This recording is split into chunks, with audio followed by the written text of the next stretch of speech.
अस्सलामुअलैकुम, welcome to my YouTube channel learning with ज़ी।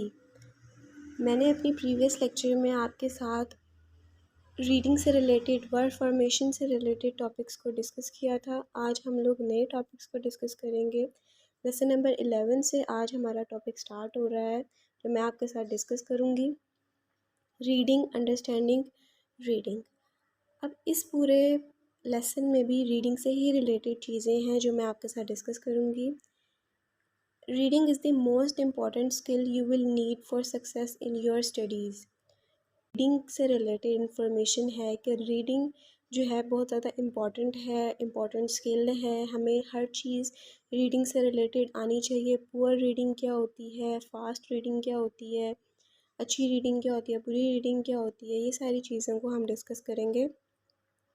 तो poor reading जो होती है वो हमारे ऊपर बहुत ज़्यादा गंदा इम्पैक्ट डालती है। हमें चाहिए कि हम पुअर रीडिंग को इम्प्रूव करने की कोशिश करें, हम नई चीज़ों को सीखने की कोशिश करें जिससे हमारी रीडिंग जो है वो अच्छी हो सकती है। रीडिंग स्पीड और रीडिंग कॉम्प्रिहेंशन का बहुत रिलेशन है आपस में। ये जो टॉपिक मैं आपको पढ़ा रही हूँ इसका ये मतलब नहीं है कि आप सिर्फ रीडिंग को पढ़ें, आपने उसको समझना भी है। ज़रूरी है कि आप एक रीड कर रहे हैं कोई चीज़ तो आपको पता होना चाहिए कि उस टॉपिक में, उस पैराग्राफ में, उस चीज़ में क्या है, उसका मीनिंग क्या है। तो ये भी ज़रूरी है कि आप कॉम्प्रिहेंशन करें, कॉम्प्रिहेंड करें उस चीज़ को, उस रीडिंग को, ताकि आपकी रीडिंग अच्छी हो। उसके बाद जो पहला कोर्स है स्लो रीडिंग का। अब एक यहाँ पे एक चीज़ आती है स्लो रीड और एक आती है फास्टर रीड। फास्टर रीड में क्या होता है कि आप अगर जल्दी जल्दी से रीडिंग कर रहे हैं किसी चीज़ की तो आप बहुत सी चीज़ों को मिस कर देंगे, आप कॉम्प्रिहेंड नहीं कर सकते, आपको समझ में नहीं आएगा कि आप क्या पढ़ रहे हैं, आप किससे रिलेटेड बात हो रही है। ऐसा भी हो सकता है कुछ इम्पॉर्टेंट चीज़ें आप मिस कर दें और कुछ अनइम्पॉर्टेंट चीज़ों को आप पढ़ लें। तो ज़रूरी है कि हम अपनी रीडिंग को फास्टर बनाएं और हर एक लाइन को पढ़ें, हर एक लाइन को समझने की कोशिश करें।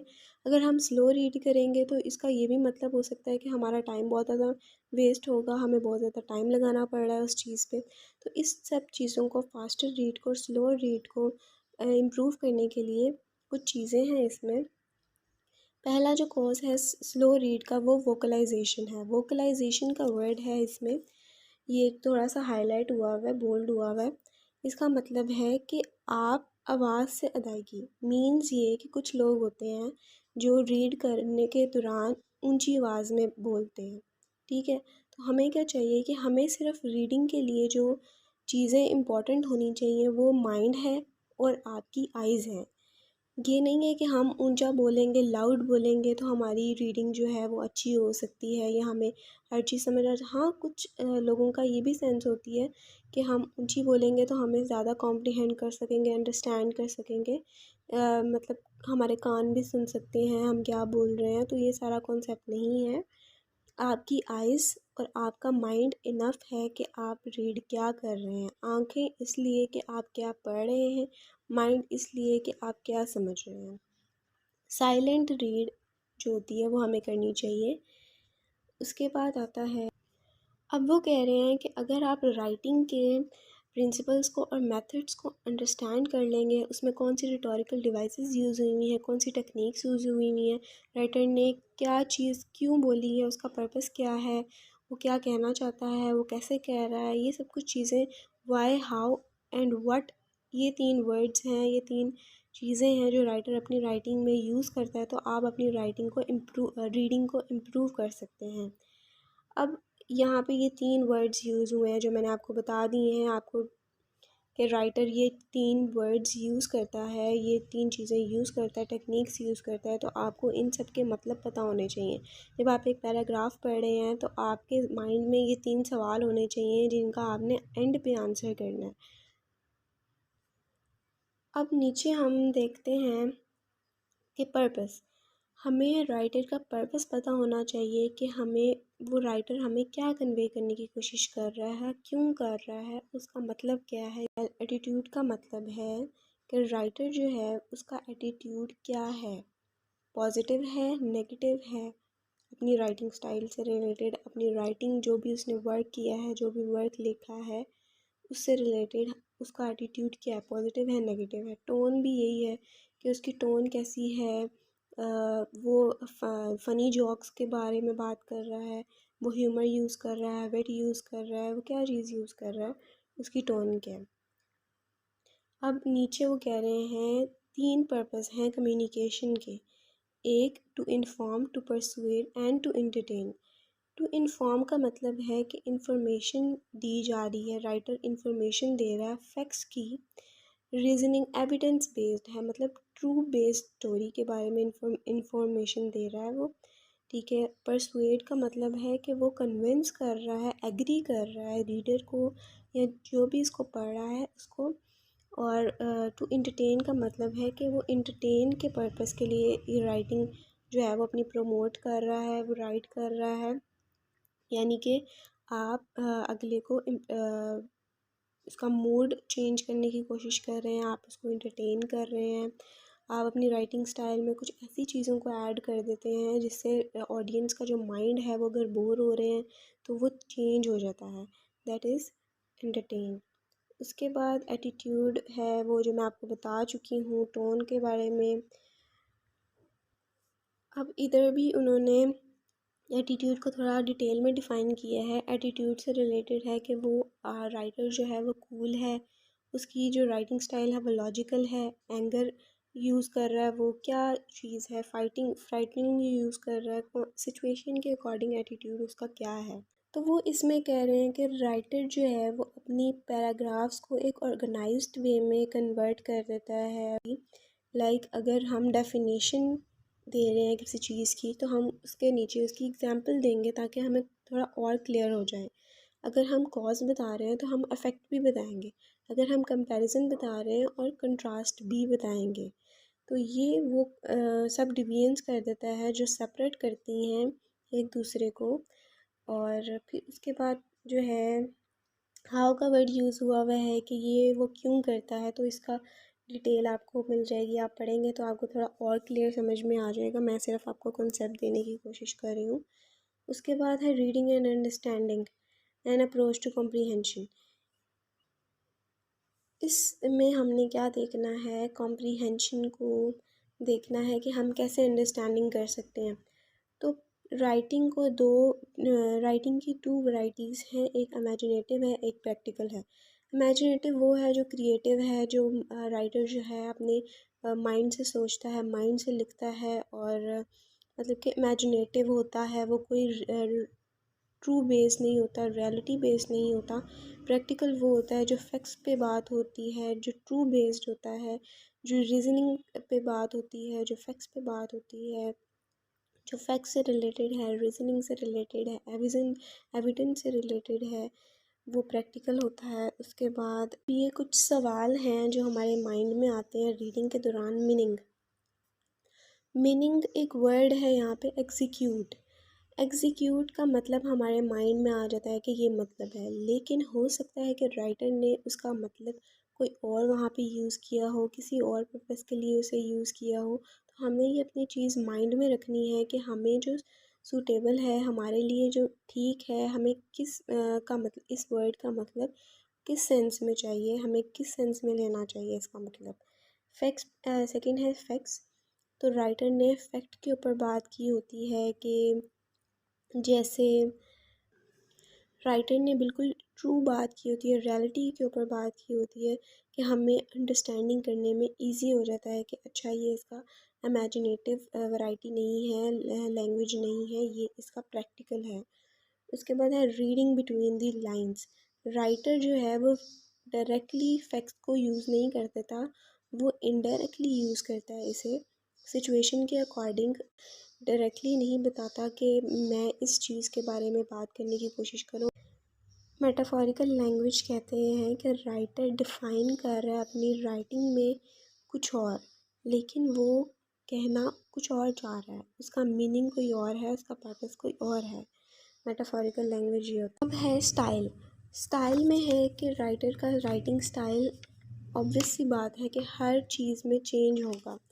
अगर वो सैडनेस की बात कर रहा है तो उसका राइटिंग स्टाइल चेंज होगा। अगर वो हैप्पी को शो कर रहा है, हैप्पीनेस को शो कर रहा है अपनी राइटिंग स्टाइल में, तो उसका राइटिंग स्टाइल चेंज होगा। समरी में हम क्या करते हैं, नेक्स्ट है समरी। समरी में हम क्या करते हैं कि हम पूरे पैराग्राफ को, पूरे ऐसे को रीड करते हैं। उसके बाद कुछ ऐसे फैक्ट्स होते हैं, कुछ ऐसी चीज़ें होती हैं जो हमें इंपॉर्टेंट लग रही होती हैं, हम उसे पिक करते हैं और समरी बना के लिख देते हैं, ताकि राइटर जो पढ़ने वाला है, जो चेकर है, वो आपकी समरी को रीड करे और इम्पॉर्टेंट चीज़ें उसको पता चल जाएँ कि अच्छा लेसन जो है वो किससे रिलेटेड है। उसके बाद है ओपिनियन। ओपिनियन में है कि आप अपनी मर्ज़ी से एक अपना व्यू शेयर करते हैं एंड पे। ओपिनियन जब आप देते हैं, एक पैराग्राफ है, अगर आप उसको पढ़ रहे हैं तो आप एंड पे अपना ओपिनियन देंगे कि अच्छा मुझे इसकी ये समझ आई है, इसमें राइटर ये कहना चाह रहा था। आप अपने व्यूज़ को शेयर करते हैं। अब है लिस्टिंग। लिस्टिंग अब है लिस्टिंग मार्कर्स। लिस्टिंग मार्कर्स में ये है कि राइटर जो है एक लिस्ट बना देता है। ये मोस्टली स्टार्ट में भी आ जाता है और बीच में भी कुछ ऐसी चीज़ें हैं जो राइटर यूज़ करता है। लिस्टिंग मार्कर्स कहते हैं ये जो नीचे आपको शो हो रहा होगा कि 1 2 3 एक नंबर्स दे देता है और उसके बाद फर्स्टली ये बात कर रहा हूँ, सेकेंडली ये बात कर रहा हूँ, अनदर, नेक्स्ट, देन, ये सारे वर्ड्स जो हैं वो लिस्टिंग मार्कर्स हैं जो राइटर यूज़ करता है अपनी राइटिंग स्टाइल में। उसके बाद ये एग्जाम्पल आ जाता है जो आप देखेंगे तो आपको समझ में आएगा। उसके बाद हम नीचे आ जाते हैं लेसन नंबर 12 पे, reading making inferences. Making inferences, अच्छा इन्फेरेंस क्या होता है? इन्फेरेंस होता है कंक्लूजन। आप एक पैराग्राफ पढ़ रहे हैं, आपने उसका कंक्लूजन जो होगा वो इन्फेरेंस होगा। और इन्फेरेंस जो है वो एविडेंस बेस्ड होता है, वो रीजनिंग बेस्ड होता है। ये नहीं कि हमने अपना ओपिनियन डाल दिया है, नहीं, वो एविडेंस बेस्ड होगा। वो जो बात राइटर उस पैराग्राफ में कर रहा है उसका जो कंक्लूजन है वो एग्जैक्ट होगा। ये नहीं कि वो अपनी तरफ से कोई स्टोरी डाल रहा है बीच में, नहीं, वो ट्रू बेस्ड होगा, वो रियलिटी बेस्ड होगा। जो वाकई में उस पैराग्राफ का कंक्लूजन होगा वही इन्फेरेंस होगा। उसके बाद हमने ये देखना है कि हम कैसे इन्फेरेंस बनाते हैं। तो इस पूरे में यही है, इन्फेरेंस आपको पता चल गया। जब आप ये सारी चीज़ को रीड करेंगे तो आपको और ज़्यादा पता चल जाएगा डीपली। उसके बाद आते हैं पिक्चर नंबर 1 है। पिक्चर नंबर 1, अब पिक्चर नंबर यहाँ पे 1 है, पिक्चर नंबर 2 है। पिक्चर जब आप देखेंगे तो आप इन्फेरेंस जो इसका कंक्लूजन होगा, जो इसका एंड होगा, वो आप उसकी वो जो यूज़ करेंगे आप एंड उसका कंक्लूजन जो आप बनाएंगे वो इन्फेरेंस होगा और वो एविडेंस बेस्ड होगा।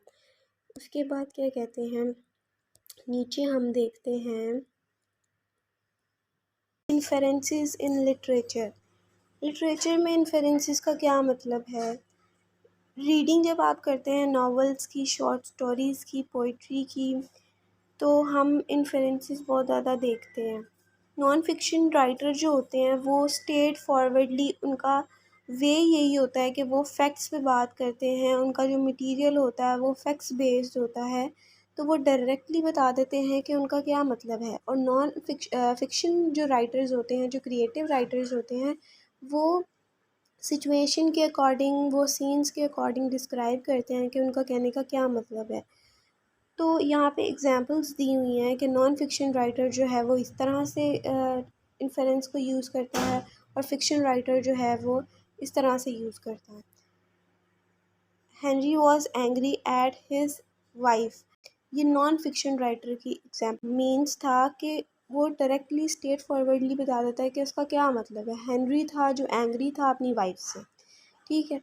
अब दूसरा जो फिक्शन क्रिएटिव राइटर होगा ना, वो इसी लाइन को, इसी सेंटेंस का मीनिंग जो है वो किसी और तरह से कन्वे कर रहा होगा।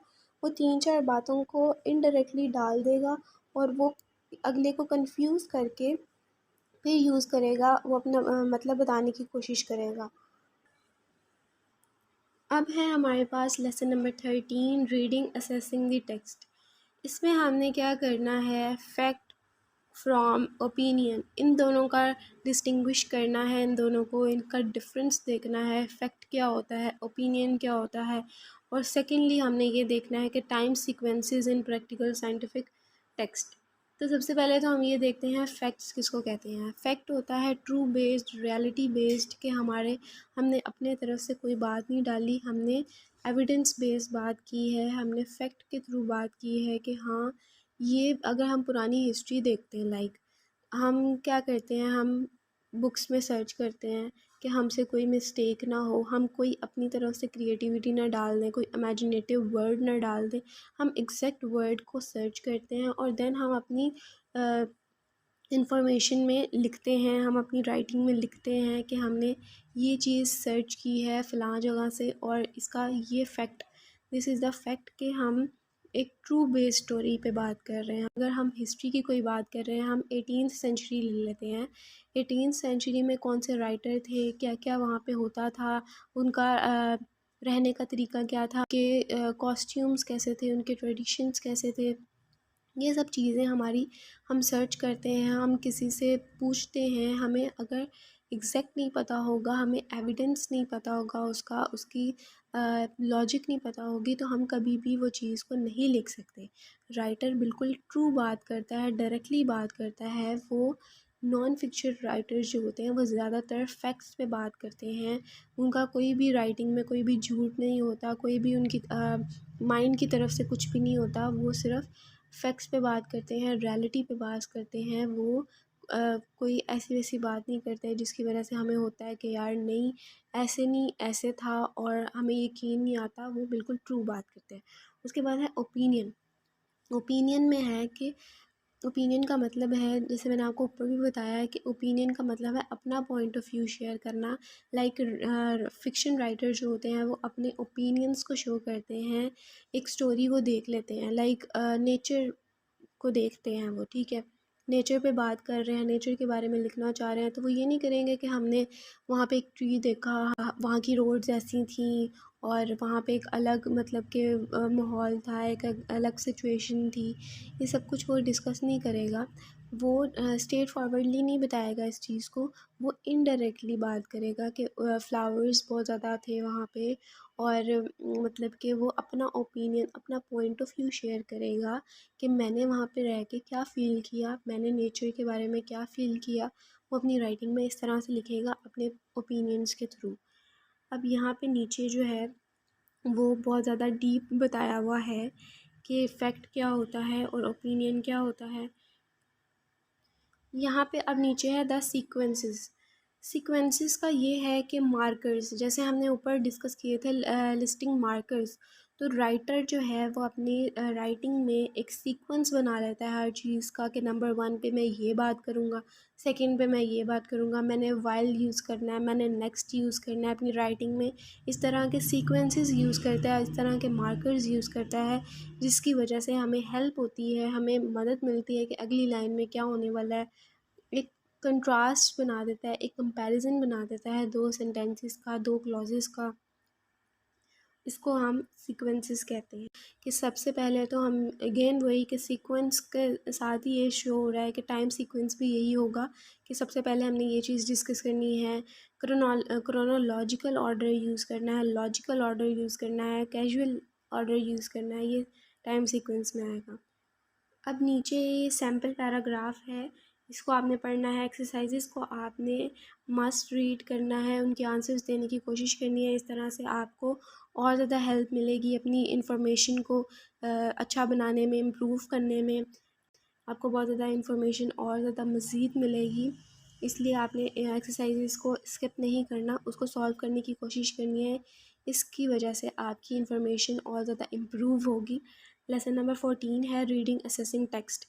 इसमें हमने क्या करना है, we are going to begin by looking at how writers bring their characters to life by employing. अच्छा, इसमें जो है राइटर जो है वो अपने करेक्टर्स को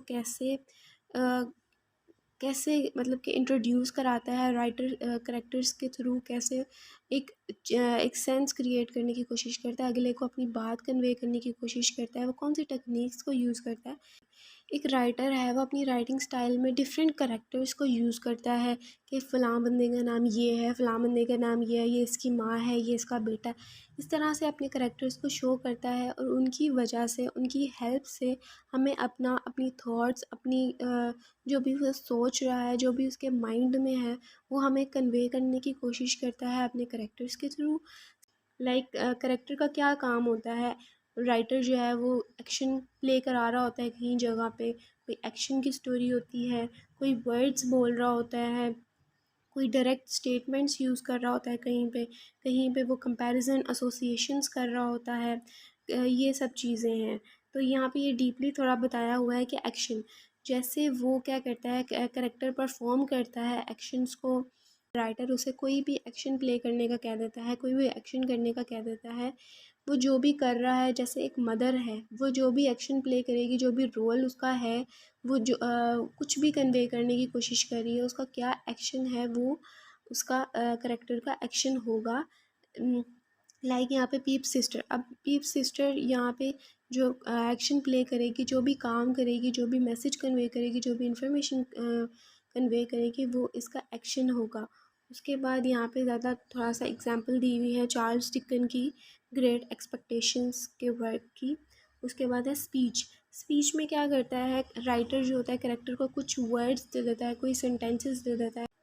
जैसे अगर आपने देखा होगा कि ये एक सर की लाइन है तो सर ये वाला सेंटेंस बोलेंगे, एक ब्रदर की लाइन है तो ये ब्रदर एक लाइन बोलेगा, एक मदर की लाइन है तो ये मदर बोलेगी। तो ये एक स्पीच है जो राइटर जो है अपने करेक्टर्स को दे देता है। डायरेक्ट स्टेटमेंट्स, डायरेक्ट स्टेटमेंट का मतलब है some writer tell us about their characters directly. कुछ जो राइटर्स होते हैं, अगेन वही बात कि कुछ जो करेक्टर्स होते हैं वो डायरेक्टली शो करते हैं अपनी एक माइंड में ड्रॉ कर देते हैं डायरेक्टली जो वो कन्वे करने की कोशिश कर रहे हैं। कुछ जो राइटर्स होते हैं वो इनडायरेक्टली स्टेटमेंट्स को यूज़ करते हैं, लाइक वो कोई और चीज़ों को ऐड करके फिर अपनी बात को कन्वे करने की कोशिश करते हैं। तो यहाँ पे उन्होंने अपने राइटिंग स्टाइल डिफरेंट राइटर्स को एग्जांपल्स में यूज़ किया है और उनकी राइटिंग स्टाइल की एग्जांपल दी है कि उन्होंने अपने इस वर्क में इस तरह से यूज़ किया था, तो आप भी इस तरह से एग्जांपल दे सकते हैं। उसके बाद है comparison and association. Comparisons and association का मतलब ये है कि राइटर जो है अपने करेक्टर्स के थ्रू एक स्केच बना देता है, एक माइंड में एक इमेज क्रिएट कर देता है कंपेयर करने के लिए कि ये चीज़ का मतलब मेरा ये है। वो डायरेक्टली यूज़ नहीं करता स्टेटमेंट, वो इनडायरेक्टली एक चीज़ को, एक इमेज को क्रिएट करता है हमारे माइंड में कि हमें क्लियर हो जाता है कि अच्छा राइटर जो है वो हमें क्या इन्फॉर्मेशन कन्वे करने की कोशिश कर रहा है। लाइक अगर वो फ्लावर्स की राइटर बात कर रहा है तो वो ऑब्वियसली बात है कि वो नेचर से रिलेटेड है उसकी बात। उसके बाद association of the characters with one particular point of view और action by which they can easily and quickly identified. Easily and quickly identify कर सकता है रीडर।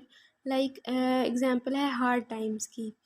इसमें क्या होता है कि एक प्रोफेसर है जो स्कूल में पढ़ाता है, ठीक है। तो वो हमारे पास जो आइडेंटिफाई कर रहा है वो कौन सा करेक्टर हमें शो करने की कोशिश कर रहा है कि वो फैक्ट पे बात करता है, उसे क्रिएटिविटी नहीं पसंद, उसे इंजॉय नहीं पसंद, उसे फैक्ट बेस्ड बातें ही पसंद है। तो ये चीज़ जो है वो हमें क्विकली एंड ईजीली, मतलब स्ट्रेट फॉरवर्डली हमने बता दिया है कि भाई इसे ये पसंद है, इसे ये नहीं पसंद। हमने इनडायरेक्टली स्टेटमेंट्स को यूज़ नहीं किया।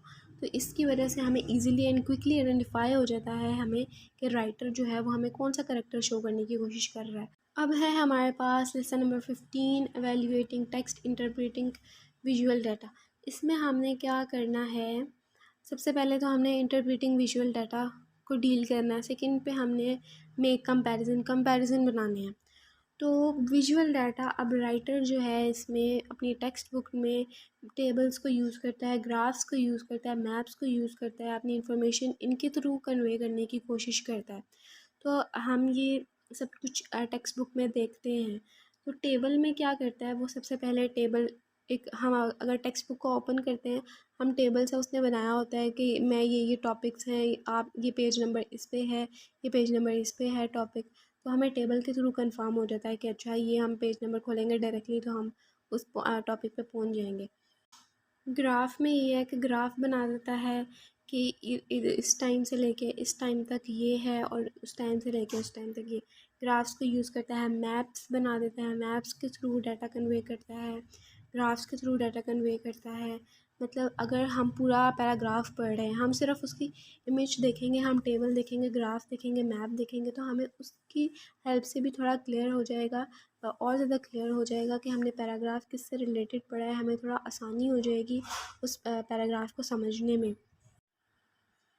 अब ये टेबल्स हैं, टेबल्स में आपको मैं बता चुकी हूँ कि हम बिल्कुल टेक्स्ट बुक का स्टार्ट जो होता है वो टेबल्स के थ्रू उन्होंने इन्फॉर्मेशन दी होती है, कौन सा टॉपिक कहाँ पे है।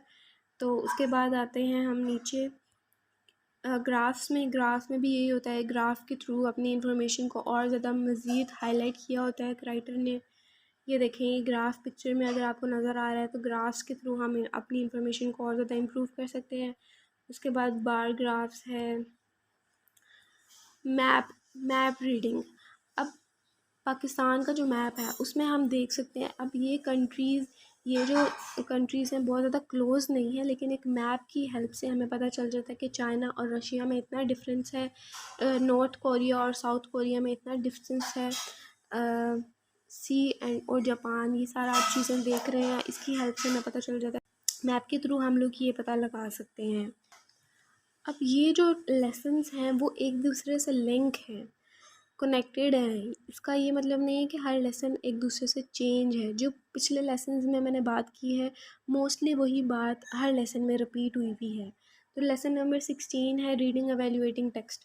इसमें क्या करना है कि राइटर की हमें अटेंशन पता होनी चाहिए। अगेन वही बात कि मैंने आपको कहा था, आप जब रीडिंग करते हैं, रीडिंग के थ्रू आप क्या करते हैं कि आपको सबसे पहले तो राइटर की अटेंशन पता होनी चाहिए कि वो क्या मैसेज कन्वे करने की कोशिश कर रहा है, उसकी एटीट्यूड क्या है, उसकी टोन क्या है, व्हाट, वाई, हाउ। ये 3 वर्ड्स, ये 3 क्वेश्चंस आपके माइंड में होने चाहिए।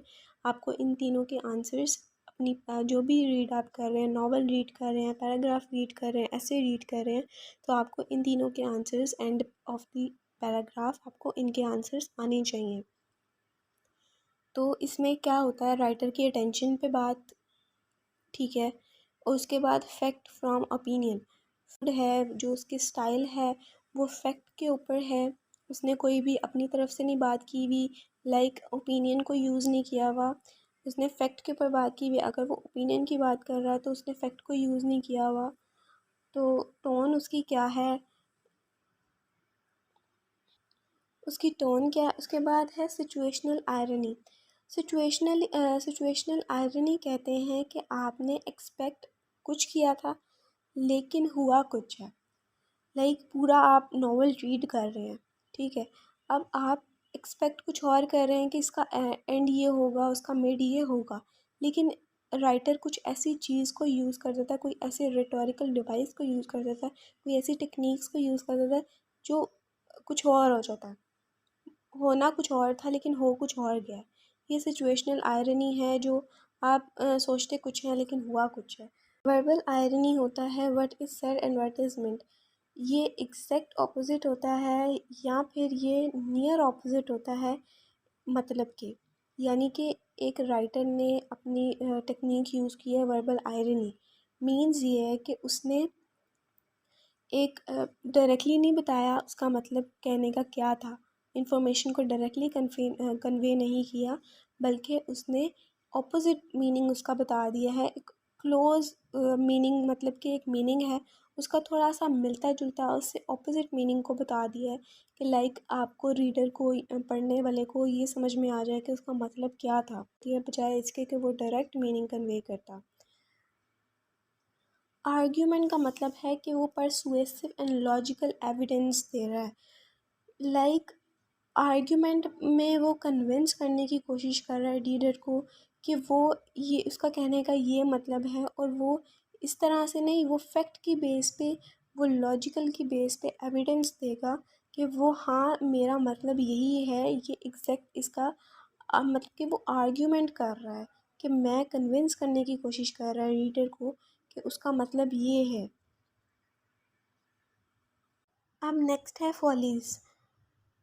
फॉलिसीज़ की 3 टाइप्स हैं। फॉलिसीज़ दैट इग्नोर्स द इशू। फॉलिसी किसको कहते हैं? पॉलिसी कहते हैं गलत फहमी को, मिस्टेकन बिलीफ को, कि हमें कोई गलत फहमी हो गई हो, उसको पॉलिसी कहते हैं। सबसे पहले है changing the subject, circular reasoning, personal attack. Changing the subject, अब राइटर ने बात किसी चीज़ की और करनी थी, लेकिन उसने चेंज करके सब्जेक्ट उसको कोई और चीज़ में राइटर की अटेंशन को डाइवर्ट कर दिया है, उसका सब्जेक्ट चेंज कर दिया है। उसके बाद है सर्कुलर रीजनिंग। सर्कुलर रीजनिंग में कंक्लूजन है, इसका मीन्स है कंक्लूजन। लाइक हमें कोई भी फैक्ट पे बात नहीं है, कोई भी रियलिटी बेस्ड रीज़न नहीं दी हुई, कोई भी रीज़न नहीं है इसमें, और सिर्फ हमें कंक्लूजन पता है कि भाई ये पैराग्राफ है और उसका कंक्लूजन ये है। हमें नहीं पता कि ये ठीक कंक्लूजन है, ये गलत कंक्लूजन है, क्योंकि कोई भी रीज़न नहीं दी हुई, कोई भी रियल स्टेटमेंट ही नहीं यूज़ हुई हुई। तो ये होता है circular reasoning. Personal attack, this kind of policy often occurs in political debate. ये जो पॉलिसी होती है वो मोस्टली पॉलिटिकल बंदे ही यूज़ करते हैं, लाइक पॉलिटिक्स में ही यूज़ की जाती है ये। तो राइटर इसको कैसे यूज़ करता है कि पर्सनल अटैक के थ्रू एक बंदा है, एक स्पीकर है, या एक कोई करेक्टर के बारे में डिस्कस कर रहा है, तो वो एक कोई करेक्टर ले लेगा, उसी के ऊपर वो बात करेगा, जो अटेंशन होगी वो उसी पर्सन के ऊपर होगी, उसी करेक्टर के ऊपर होगी। अब है lesson number 17, reading close for comprehension. Close procedure कहते हैं कि एक पैसेज है, उसके वर्ड्स को, कुछ वर्ड्स को हमने डिलीट कर दिया है, कुछ वर्ड को हमने डिलीट किया है, तो रीडर जो है वो मिसिंग वर्ड्स को फिल करेगा, उसको क्लोज प्रोसीजर कहेंगे। उसकी कंसंट्रेशन कितनी है, कि अंडरस्टैंडिंग कितनी है पैराग्राफ से रिलेटेड, तो ही जो लोग बस ऐसे रीड कर रहे हैं, उनको समझ में कुछ नहीं आ रहा, तो वो कैसे मिसिंग लेटर्स को फिल कर सकते हैं, कैसे मिसिंग वर्ड्स को फिल कर सकते हैं। जिस बंदे की कंसंट्रेशन होगी उस पैराग्राफ पे, जिसको समझ में आया होगा हर एक चीज़, हर एक लाइन, तो वो ही उस क्लोज प्रोसीजर को फिल कर सकता है, मिसिंग वर्ड्स को फिल कर सकता है। क्लोज प्रोसीजर जो होता है वो हेल्प करता है हमारी इस हैबिट को इम्प्रूव करने में कि हम कंसंट्रेटेड रीडिंग करें। लाइक कुछ जगह पे कुछ मिसिंग वर्ड्स होते हैं, ये किस वजह से होते हैं कि हम कंसंट्रेट कर सकते हैं अपनी रीडिंग पे, कि हमें कितनी समझ में आ रहा है। हमारा पिछला जो हम जो पीछे से पढ़ते हुए आ रहे हैं वो हमारी कंसंट्रेशन को और ज़्यादा डेवलप करता है। इस लेसन में हमने देखना है कि प्राइमरी एंड सेकेंडरी मेमोरी क्या होती है कंप्यूटर की। प्राइमरी मेमोरी कहते हैं कि हम इसमें टेम्परेरीली डाटा को स्टोर करते हैं, ये फास्टर मेमोरी होती है, इसमें हम जल्दी से अपना डाटा को स्टोर कर सकते हैं। और सेकेंडरी मेमोरी होती है जिसमें हम परमानेंटली मेमोरी को यूज़ कर सकते हैं, स्टोर कर सकते हैं, और ये थोड़ी स्लो होती है। और जो प्राइमरी मेमोरी होती है वो थोड़ी फास्ट होती है। इन दोनों का कंपैरिजन आप देख सकते हैं। यहाँ पे भी उन्होंने बताया हुआ है कि मेमोरी को हम इंटरनल स्टोरेज भी कहते हैं, रियल स्टोरेज भी कहते हैं। प्राइमरी मेमोरी जो होती है वो हम लोग टेम्परेरीली यूज़ करते हैं, इसमें डाटा जो है वो टेम्परेरीली यूज़ किया जाता है। और ये सीपीयू के बहुत ज़्यादा क्लोज होती है, इसमें डायरेक्टली हम डाटा स्टोर करते हैं, जबकि सेकेंडरी में हम मेमोरी जो होती है वो हम स्टोर करने के लिए बहुत सारी वेज से, बहुत सारी प्रोसेसिंग चीज़ों से हमें उसको गुजारना पड़ता है, फिर जाके हम अपना डाटा को स्टोर कर सकते हैं। तो आज के लिए सिर्फ इतना ही। लेसन नंबर 18 तक मैंने आपके साथ आज सारी 11 टू 18 तक मैंने आपके साथ सारे लेसन्स को डिस्कस किया है। आई होप कि आपको समझ आई होगी। मेरे चैनल को लाइक करें, सब्सक्राइब करें, कमेंट करें एंड ऑल्सो शेयर करें। अल्लाह हाफ़िज़।